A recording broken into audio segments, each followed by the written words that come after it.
Assalamualaikum warahmatullahi wabarakatuh. Bertemu lagi di podcast Radar Jogja, podcast main bola. Masih bersama dengan Pak Ananto dan juga Mas Rizky Kobong. Yes. Ya, kita sekarang kali ini kita ngomongin lagi PSS Sleman.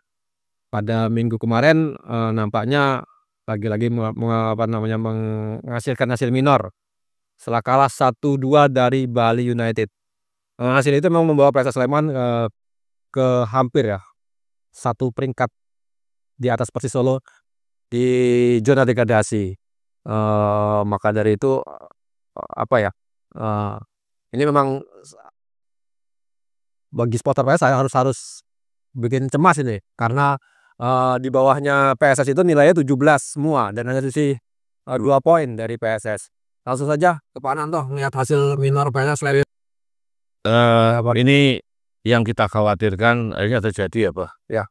Ini sudah kekalahan beruntun selama 3 kali ya. Dari kekalahan ini dan ini sudah lampu oranye ini menjelang merah. Merah di atas merah. Ya. Keren ini kan. Kalau sebenarnya kalau kita mau jujur ya sebenarnya sudah tanda-tanda banget ini udah kritis kan. Cuma ya kita kan tetap harus memberi motivasi lah pada tim dan pemain. Ya, maksudnya peluang itu masih ada. Cuma ya di sini tetap harus ada evaluasi menyeluruh ya. Terutama cara main kemarin. Kemarin agak sedikit berubah cara mainnya. Garis pertahanan tidak terlalu rendah, sudah mulai maju. Cuma masih kurang kreativitas pemain di lini depan dan lini tengah gitu kan. Jadi pemain masih banyak melakukan bermain dengan sendiri-sendiri ya, belum kelihatan teamworknya. Nah, ini berbahaya karena ini kan sepak bola kolektif ya. Ya, kalau kayak kemarin dengan cara seperti itu ya saking mudahnya dipatahkan oleh pemain Bali United ya. Bali United sendiri kemarin sebenarnya juga nggak tampil bagus ya, betul ya kan, mereka juga ada problem juga, cuma golnya dua golnya ini nggak ada tambahan nih, nggak ada obatnya, memang gol luar biasa semua, itu luar biasa. Gol pertama itu luar biasa, mungkin itu gol terbaik sepanjang musim ini nanti, salah satu kandidat, nggak cuma di minggu ini aja tapi salah satu gol terbaik gitu. Kemudian tendangan bebasnya Irfan Jaya ini juga di luar dugaan karena Irfan Jaya ini jarang ngambil tendangan bebas ya. Ini luar biasa ini dan ternyata ini yang menjadi perbedaan aja. Kalau dari sisi permainan ya hampir sama. Dua-duanya kelihatan terbebani banget ya. Baik di Bali United ataupun di PSS kemarin. Cuma ya yang jadi problem kan karena ini kekalahan ketiga bagi PSS Sleman dan ini yang membuat posisi PSS ini sekarang juga nilainya tinggal terpaut 2 poin nih dari Semen Pajan papan bawah ini. Jadi rasih 19. Nah, ini yang sangat merisaukan, apalagi kemarin Persis di luar dugaan juga menang 2-1 ya. Nah, untungnya Semen Padang nggak bisa naik karena juga kalah juga kemarin. Ya tinggal 4 itu persaingannya sebenarnya, jadi ya hitung-hitungannya di situ. Tapi yang paling penting posisi itu memang penting, tapi ada yang lebih penting, cara main. Kalau saya melihat cara mainnya ini kemarin ada perubahan di lini depan. Cirinya ini berusaha dipasang sebagai starter ya. Kemudian masih tandem dengan Tokandin.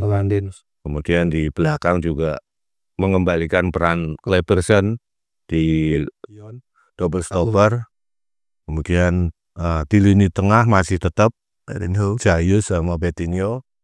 Ya pasti Gomez di belakang kemarin tetap di belakang. Nah, masih seperti pertandingan sebelumnya, supporting dari pemain-pemain lain saat pemain PSS membuka memegang bola ini tidak ada sama sekali gitu.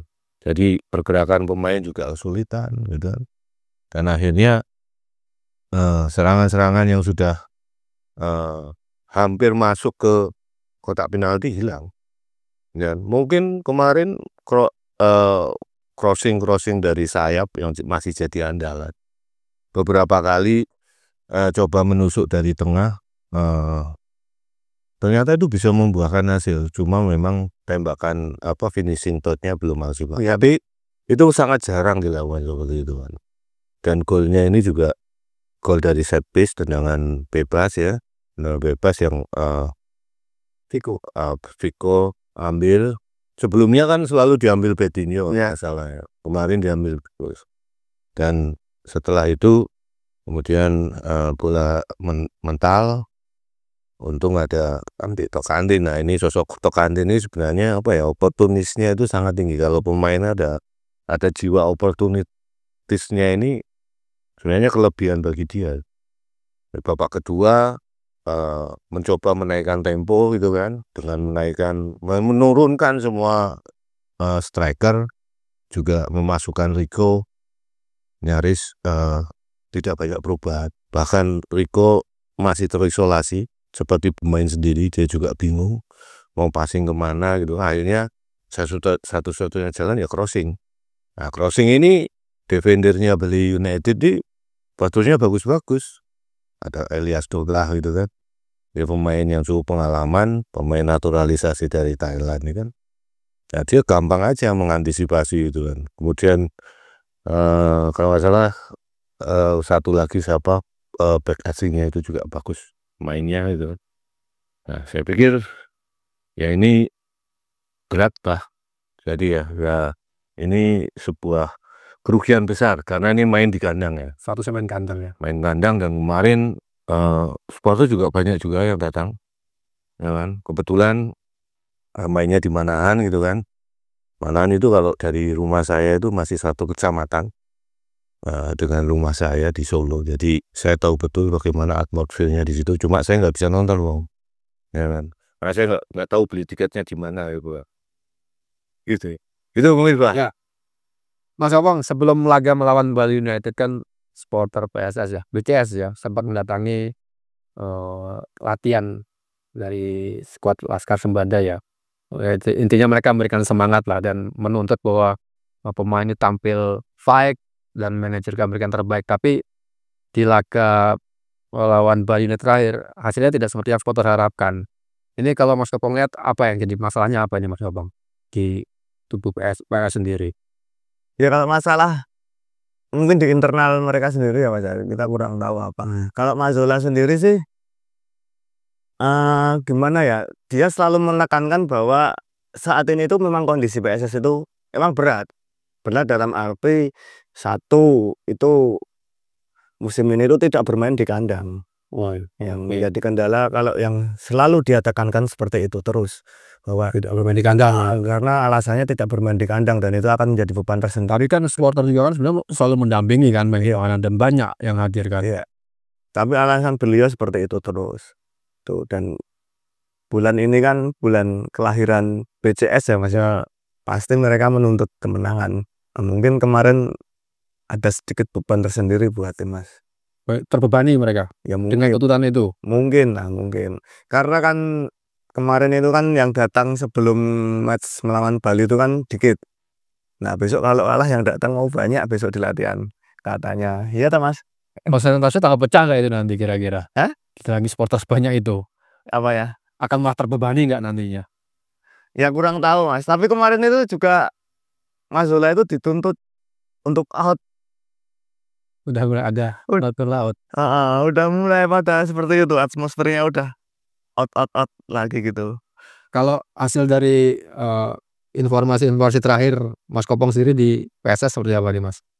Yang Mas Kopong tahu setelah laga apa yang disampaikan oleh Mazzola kemarin? Ya kan Hasil minor itu. terkait tuntutan, Selain tuntutan loh Mas, dia maksudnya apa nih?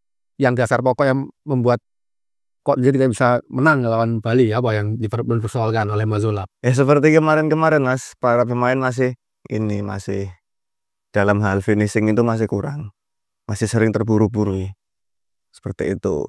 Nah itu kan Mas Zola juga ngomong, kita banyak aksi-aksi di lapangan, kita mempunyai banyak peluang tapi kita belum bisa memanfaatkan itu. Bali United mempunyai 2 tembakan ke gawang dan itu masuk semua.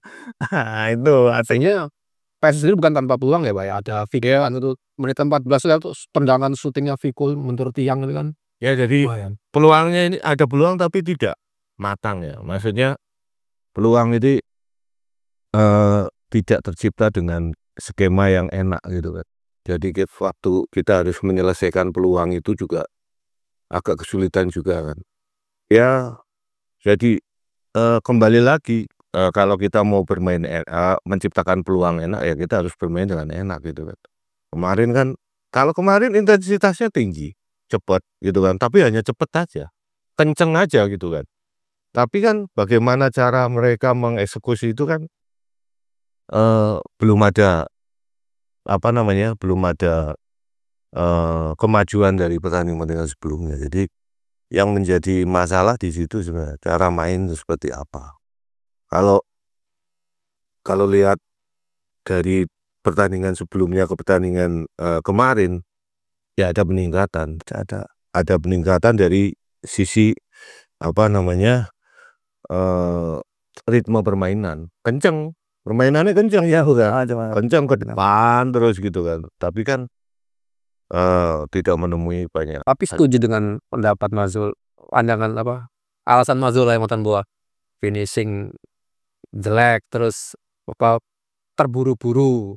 Ya apa nih harus tugasnya pelatih tuh untuk mengasah ketajaman ya beda. Iya, Saya sih alasan yang klise ya. gini loh, ini kan sepak bola profesional ya Pak. Nggak seperti kita main fun football yang seminggu sekali gitu kan. Jadi intinya mereka pemain profesional, ya, latihan tiap hari, ya kan. Hidup mereka cuma di sepak bola sebenarnya. Iya. Ya kan. Ibaratnya setiap saat mereka pegang bola, gitu kan. Nah harusnya dari sini kan sudah bisa tumbuh apa namanya sistem bagaimana sih cara mereka bermain bola gitu. Bagaimana memanfaatkan peluang di lapangan, bagaimana menciptakan peluang dan bagaimana cara merekatkan tim ini menjadi lebih kompak itu seperti apa itu.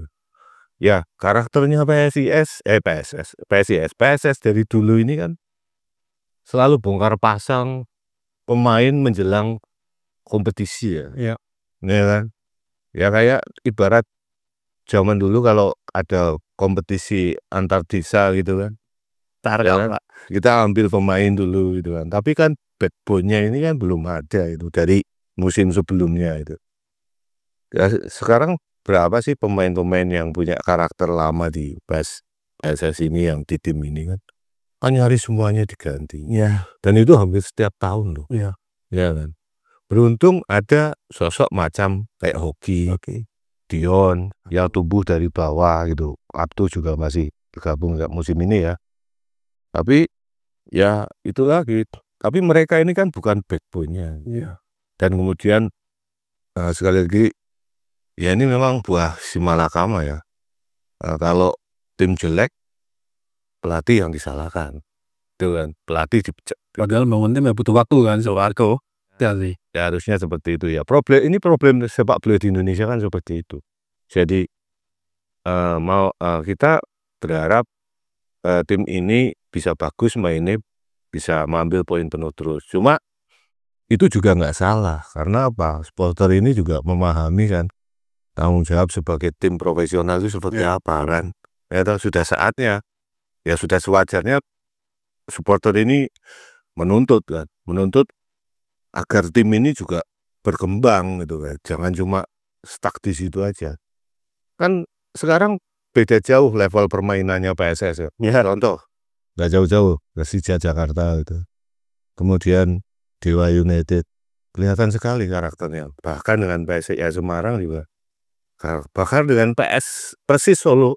Persis meskipun berada di bawah dan sering kalah. Ya kan. Tapi cara main mereka kelihatan. Gitu. PSIS Semarang juga problemnya lebih banyak dibanding PSS.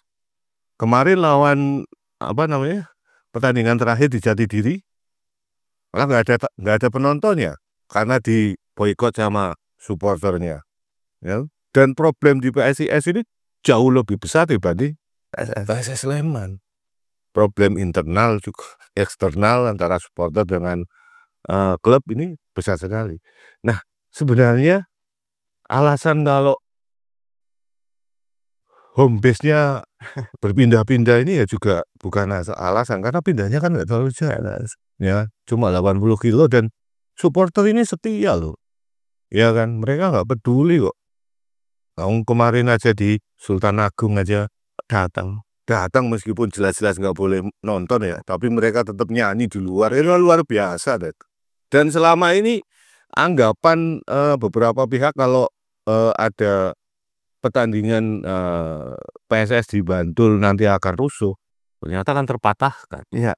Nah, ternyata teman-teman supporter ini kan jauh-jauh hari sudah silaturahmi, saling mengunjungi dengan teman-teman supporter lain yang dilewati jalurnya sehingga nggak jadi masalah. Ini supporter ini sudah dewasa sebenarnya. Timnya yang belum dewasa dalam sisi permainan. Itu loh yang ada. Jadi nggak salah Pak kalau tadi apa yang dikatakan Kopong pelatih out itu ya nggak salah. Cuma ya kalau kita menganggap ini terlalu cepat, ya ada salah, ada nggak benernya juga karena memang butuh waktu gitu. Cuma kan setiap musim tim ini kan nggak selalu dalam arti memperbarui cara kerja mereka. Cara kerjanya kan dadakan terus, rekrut. Ya hampir mayoritas pemain baru semua kan. Ya toh. Cuma 3 orang aja yang ada di tim yang di starter kan. Hoki, Abdul sama si Dion gitu kan. Cuma 3 padahal satu line up itu berapa? Starting kan 11. Ya kan? Berarti 3 dibagi 11 ya toh kali 100%. Tinggal berapa persen itu timnya kan? Ya kan paling gampangnya gitu toh. Jadi kan ini memang ya hilang semua Pak. Apalagi kan Februari ini kan inginnya itu kemenangan ini bisa menjadi kado terbaik bagi ulang tahunnya BCS Pak. Tapi harapan itu kalah toh. Ya kalau cara mainnya seperti itu terus ya sulit gitu loh. Ya. Sulit. Dan ini sulit. Karakter permainannya sama sekali belum kelihatan. Ya karakter cepat. Tapi kan main bola nggak ya sudah cepat gitu kan.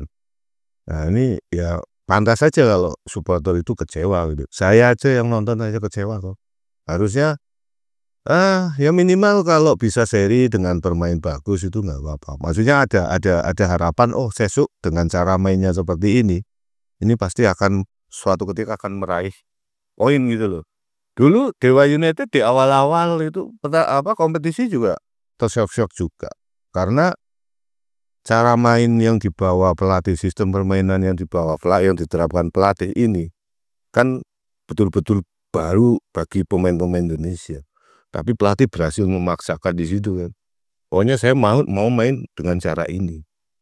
Yang pertama itu, kedua kalau misalnya materi pemainnya nggak mencukupi untuk sistem itu, ya diajari bagaimana caranya.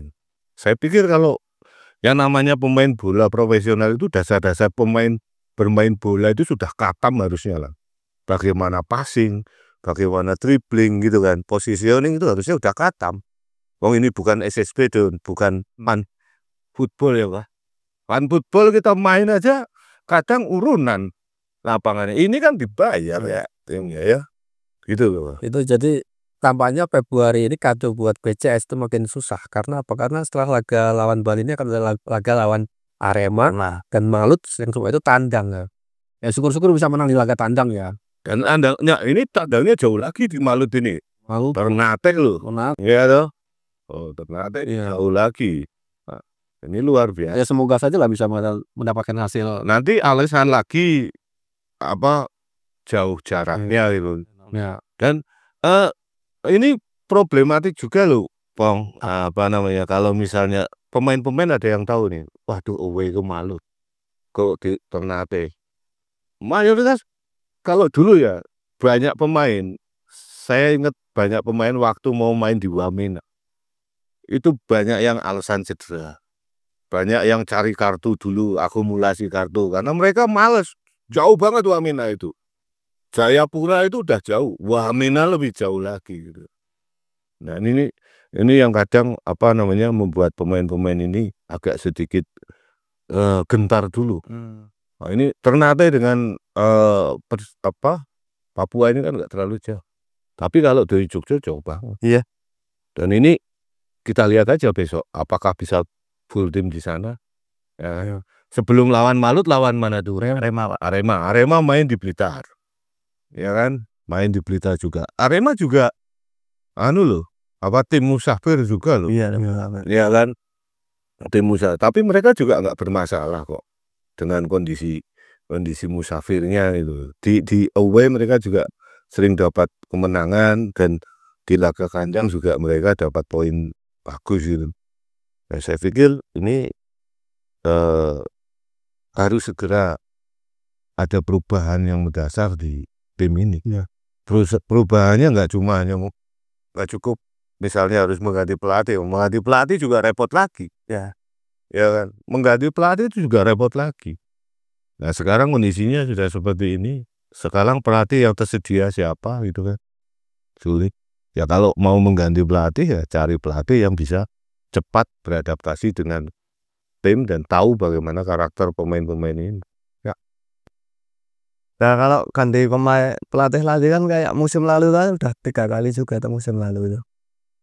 Musim lalu itu dari Michael, terus Bertan, terus Risto kan 3 kali, masa ini mau mengulangi lagi? Ya karena gimana lagi, karena awal persiapan timnya kan hampir sama dengan musim lalu. Ya kan? Kan bodenya secara logika kan seperti ini, kalau misalnya kita melakukan persiapan sama dengan persiapan tahun lalu sebelumnya, hasilnya bukan jelas sama. Nah ini udah karakter Pak, gitu kan. Ya tinggal dari manajemen sekarang berpikir, jangan oke lah tahun ini, musim ini kita harus bisa menghindari degradasi. Tapi perasaan dari dulu itu PSS itu setelah ada sepak bola, reformasi sepak bola Indonesia loh ya, sebelum setelah zaman jahiliyah yang non teknisme legenda itu, PSS ini saya pikir habis setiap tahun. Saya sudah 3 tahun di Jogja ini loh, Wirada Jogja sudah 3 tahun.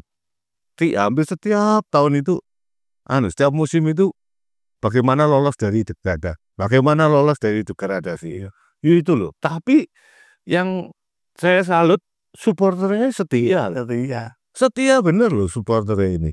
Nah ini sebenarnya juga harus pemain, manajer, terutama manajemen tim ya, dan pengurus ini juga harus dalam artian, ini supporter ini bukan main-main loh, ya kan. Supporter ini sudah toh nyawa loh. Nek manajemen nggak toh nyawa kan repot kan. Ya harapan saya sekarang fokusnya menghindari degradasi. Iya. Target pertama lolos masuk papan tengah di 10 besar, kalau bisa dikejar. Ya apa? Terus kemudian kalau misalnya nanti selesai kompetisi dan sudah nggak degradasi, ada perubahan cara lah dari manajemen ini, dari manajemen tim ini dalam membangun tim ke musim depan ini seperti apa. Jangan sama terus. Cara bangunnya kan hampir sama di musim lalu. Ya kalau tadi Kopong bilang, masa nanti juga sama Pak ganti pelatih lagi? Ya kemungkinan bisa sama. Persiapannya juga habis sama dengan musim lalu kok. Ya enggak? Begitu kok. Selalu persoalan di pelatih ya. Alasannya adalah persiapan manajemen tidak panjang kan ya. Loh sekarang saya tanya, misalnya PSS ini punya duit ya, mau datangkan Guardiola suruh pegang tim, kalau karakter seperti ini juga sulit. ya kan. Kalau model manajemen mengelolanya seperti ini juga sulit, ya toh. Sekarang pelatih ini, oke sehebat-hebatnya pelatih, tapi yang bermain itu kan tetap pemain, ya. Pemain di latihan, di treatment seperti ini, dalam kelas, kemudian latihan strategi gini. Sampai lapangan ya tetap pemain yang kakinya bermain gitu, bukan pelatih, gitu loh. Nah, cuma mungkin cara penyampaian ini kan harus benar. Maksudnya penyampaian, misalnya ada guru bahasa Inggris gitu kan. Kita nggak tahu bahasa Inggris gitu kan, masih nol lah, nol putul bahasa Inggris. Tapi kalau gurunya itu ngomongnya bahasa Inggris, terus ditanya pakai bahasa Indonesia dia nggak nyauri, ya tetap sulit gitu kan.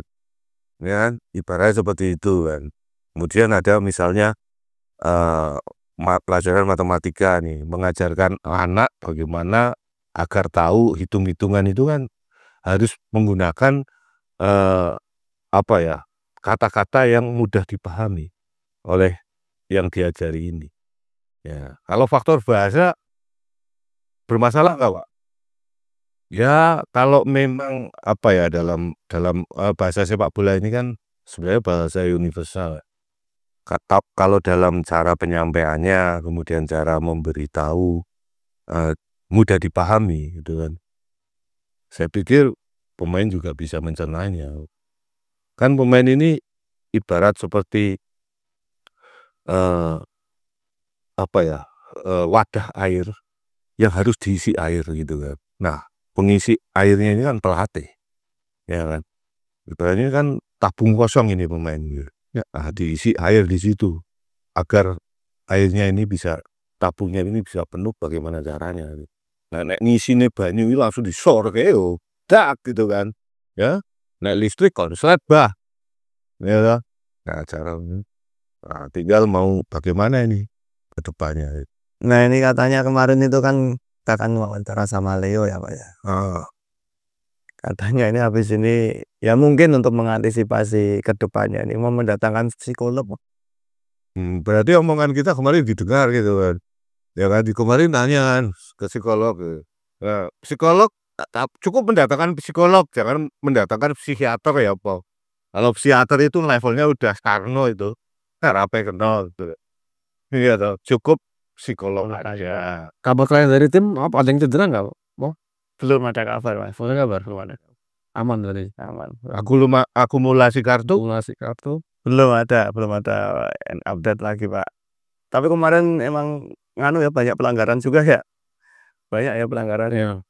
Ya karena gitu. Keras, Karena PSS ini berusaha menaikkan tempo, menaikkan ritme permainan dengan cara bermain cepat. Nah, bermain cepat ini kan nggak hanya cepat dalam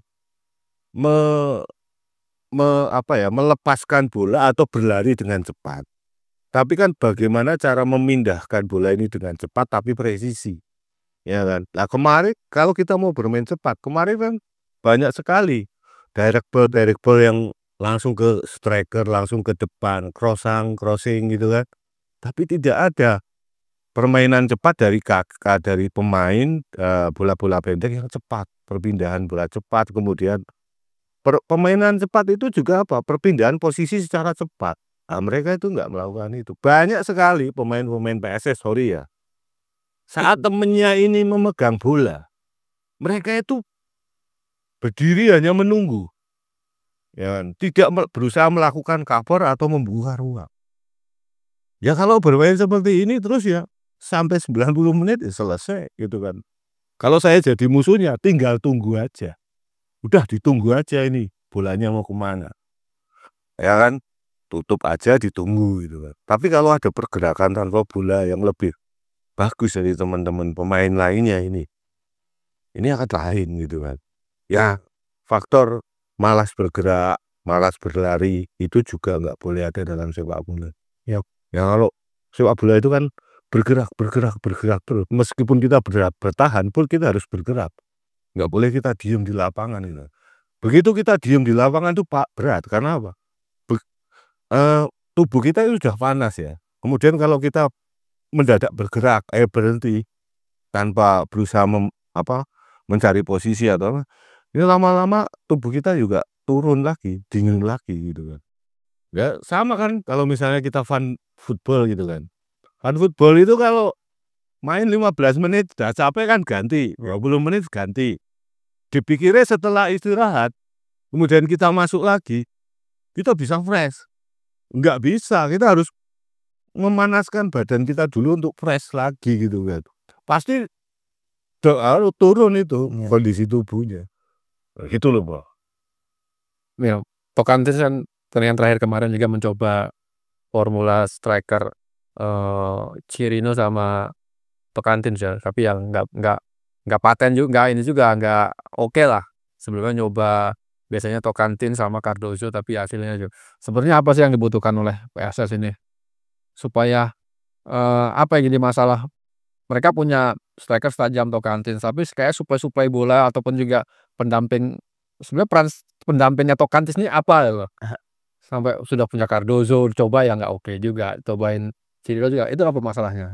Ya, sebenarnya chemistry ya.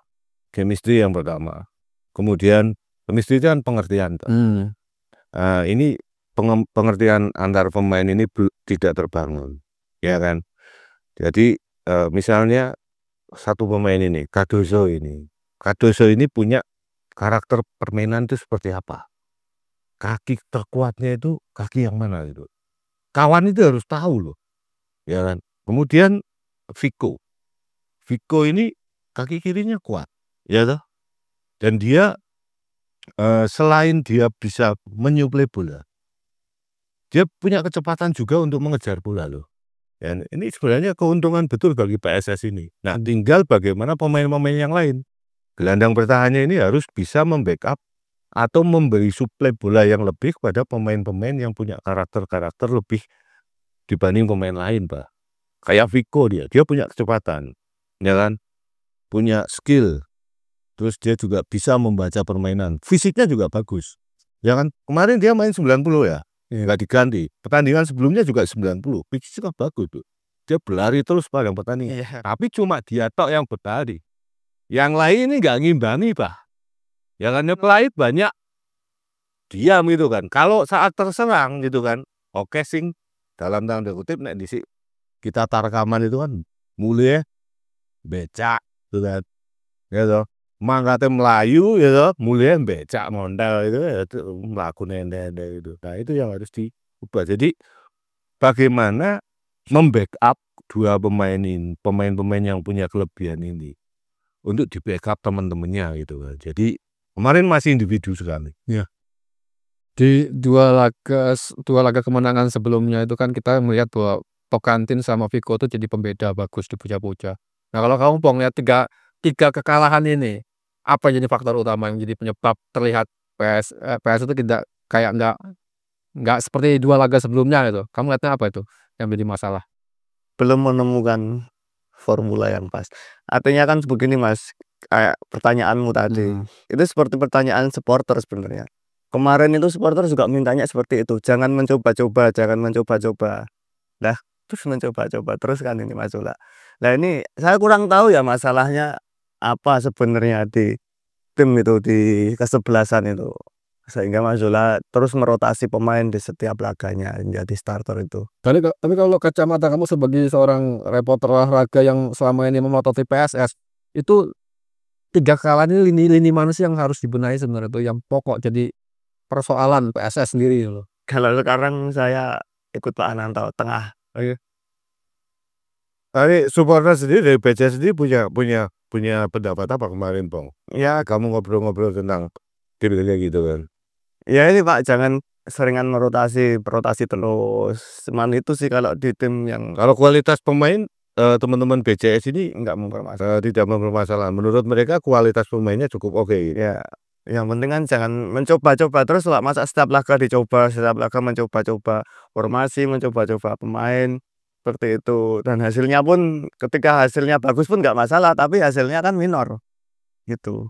Nggak, pemain yang baru ini, pemain yang baru didatangkan di putaran kedua ini yang didatangkan ini mereka ini berdasarkan rekomendasi pelatih baru atau lama? Pelatih baru Pak, masalah. Atau malah manajemen yang mendatangkan pemain ini. Dalam artian manajemen yang mencari gitu, kemudian disodorkan ke pelatih gitu, atau gimana?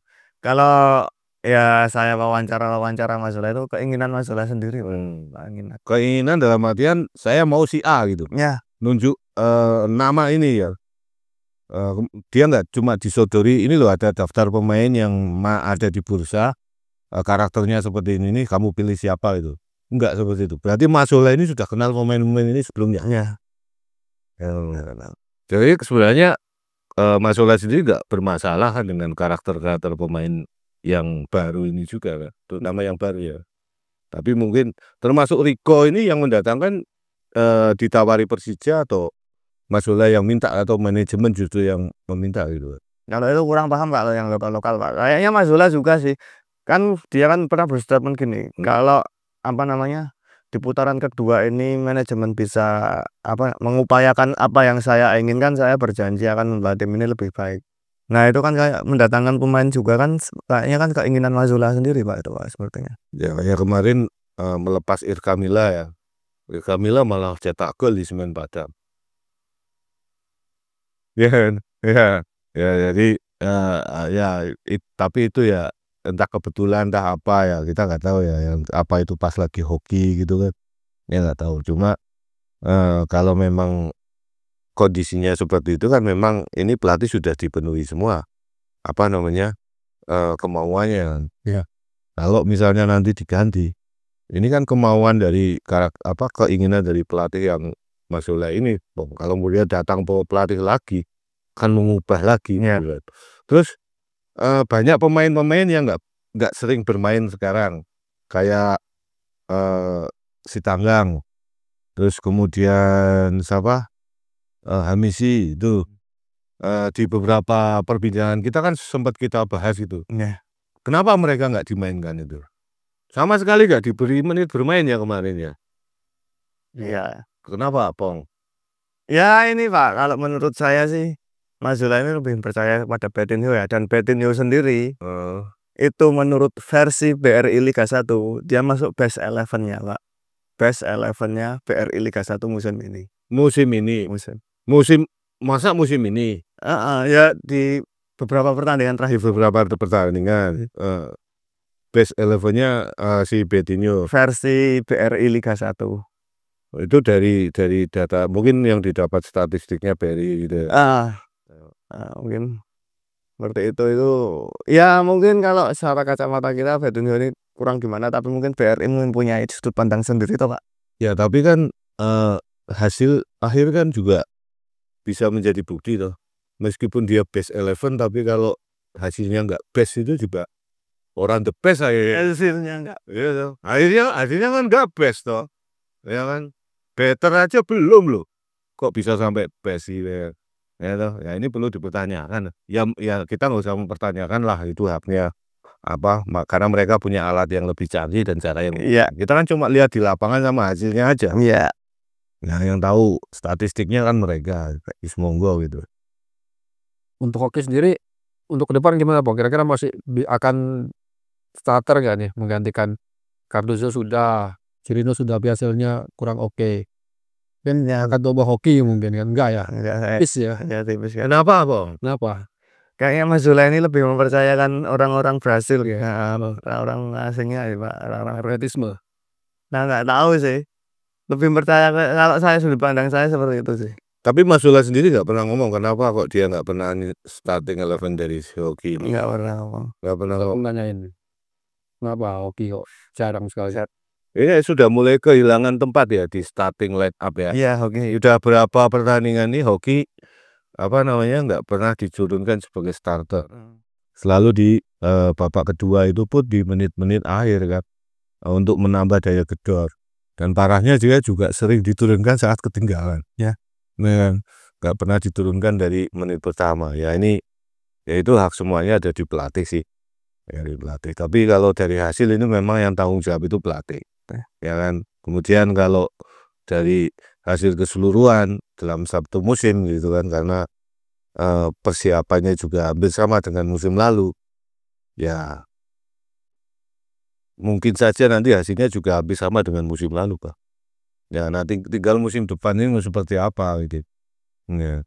Ya tapi kan musim ini belum selesai. Iya, Masih ada berapa pertandingan ini, Pak? Sekarang kan 22 kan. 22, berarti ada 11 pertandingan lagi. 12 tuh sekarang. 12 pertandingan lagi ya. 12 pertandingan lagi ya, kita berharap bisa memetik tidak kehilangan poin lagi lah, kita harap. Maksudnya tidak, Terutama di kandang ya. ya terutama di kandang itu.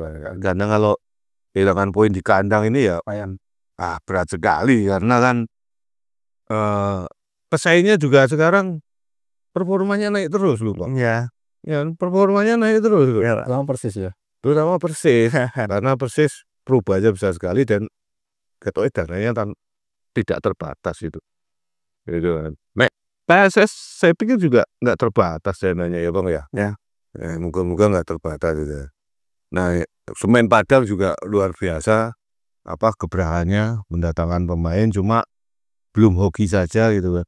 Nah, sementara PSS yang ada hoki juga belum dapat hoki sebenarnya gitu kan. Baru hoki Caraka yang didapat PSS itu. Nah, dengan hasil dengan posisi PSS yang cukup kritis lah istilahnya di pekan 22 ini, dan kondisi tim juga seperti itu, Pak Nanto apa nih harus dilakukan PSS agar bisa survive, dia bisa bertahan minimal ya di luar dari zona degradasi lah. Dari sisi non teknis dulu ya. Oke. Tadi kayak Kopong bilang kalau si Leonard Tupamahu, manajernya, Benar PSS. dia ingin mendatangkan psikolog. Ya, oke. Berarti kan dari sisi finansial sebenarnya nggak ada masalah PSS. Salah. Ya kan? Dari sisi yang lain-lain ini nggak ada masalah. Tinggal bagaimana menaikkan kepercayaan diri pemain. Ya kan? Nah, ini mungkin dari sisi internal itu yang harus dilakukan. Dan yang kedua, tak hanya psikolog juga. Pemain ini kan juga manusia loh. Ya kan? Pemain ini juga manusia. Mungkin ada sisi humanisme mereka yang harus disentuh. Ya. Yang kedua gitu kan. Ini dari sisi non teknis ya. Maksudnya pendekatan dengan pemain, ngobrol dengan pemain, kemudian menyatukan pemain dalam satu tim gitu kan. Pemain ini kan belum lama berkumpul ini kan. Ya kan? Dan ada gap usia yang cukup lebar antara Dion, Hoki, kemudian ada seniornya Rico, kemudian ada pemain-pemain asing yang juga cukup senior gitu kan. Kemudian di situ ada Fakhrudin juga yang gap umurnya ini cukup lebar. Nah, ini coba disatukan. Nah, cara yang menyatukan ini yang bisa ya pelatih dan manajemen. Harus disatukan pemain-pemain. Apakah mereka jenuh? Ya kan? Mungkin bisa digelar acara apalah gitu. Kemudian yang kedua masalah teknis. Masalah teknis ya kembali ya kan, chemistry antar pemain ini harus ditingkatkan lagi, Pak. Kemarin bermain sendiri gitu. Dan pemain ini tidak bermain tidak bermain untuk tim. Masih dia untuk bermain untuk dirinya dia sendiri gitu. Ada 1-2 yang bermain untuk tim ya. Tapi belum kelihatan menonjol semuanya itu. Nah, ini yang harus dilakukan. Jadi kedatangan supporter saat latihan itu juga mungkin bisa menjadi suntikan moral. Ya kan? Bahwa supporter ini nggak meninggalkan mereka meskipun mereka terjebak gitu. Mereka tetap sabar kok menungguin, tetap menemani mereka bertanding. Ya kan? Ya ini harus, kalau besok supporter datang ke latihan lebih banyak, itu juga bagus gitu. Kan ora domisu-misu toh di lapangan. Nah, kan rata-rata kan mereka juga justru malah mendukung ini. Yang kedua itu, yang ketiga mungkin dari sisi doa, Pak. Ya kan? Hasil ini kan semua nggak lepas dari yang di atas. Kita percaya pada Tuhan itu kan. Ya bikinlah apa misalnya bakti sosial, ya toh, menyantuni anak yatim atau apa. Ya hal-hal seperti ini, berkunjung ke panti asuhan itu juga akan menimbulkan rasa yang luar biasa loh pada hati kita loh. Kita melihat teman-teman yang ada di panti, adik-adik yang ada di panti asuhan itu kan. Kalau kita ke sana, kita bisa merasakan bahwa kita ini lebih beruntung dibanding mereka. Nah, itu mungkin yang harus dilakukan, itu hal yang Ya itu terserah manajemen. Tapi kalau dari si kualitas pemain kan sebenarnya nggak ada masalah, Bob. Iya.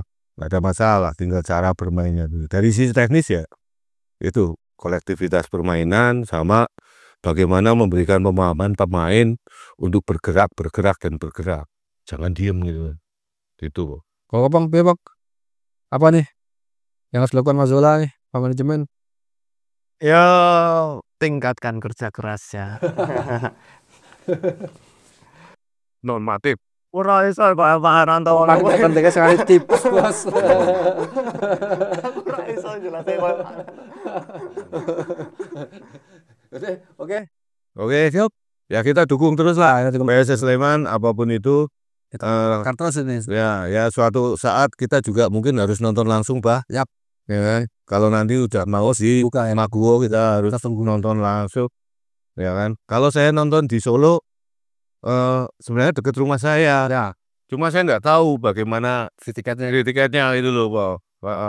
Dan saya kan satu PS aja, Pak. Satu PS. Kalau dulu saya waktu jadi wartawan Solo, teman-teman yang jaga itu udah tahu, yang jaga Panpelnya ya. Panpelnya sudah paham. Tapi sekarang itu kan 10 tahun yang lalu. Itu 10-12 tahun yang lalu, sekarang berbeda ya. Kita berharap ini semakin membaik Ya, oke. sehingga tim kedepannya di musim depan semoga ada 2 tim Liga 1 Ya. di Jogja ini sehingga Mataram Islafi benar-benar terwujud. Ya. Oke, sekian dulu ya podcast Main Bola Radar Jogja. Sampai jumpa di minggu akan datang. Assalamualaikum warahmatullahi wabarakatuh. Waalaikumsalam warahmatullahi wabarakatuh. Oke. Podcast Main Bola, ayo dengerin. Jawa Pos Radar, Jogja pasti pimpin. Info terkini, gak bikin pusing. Bola bikin hidup makin asik.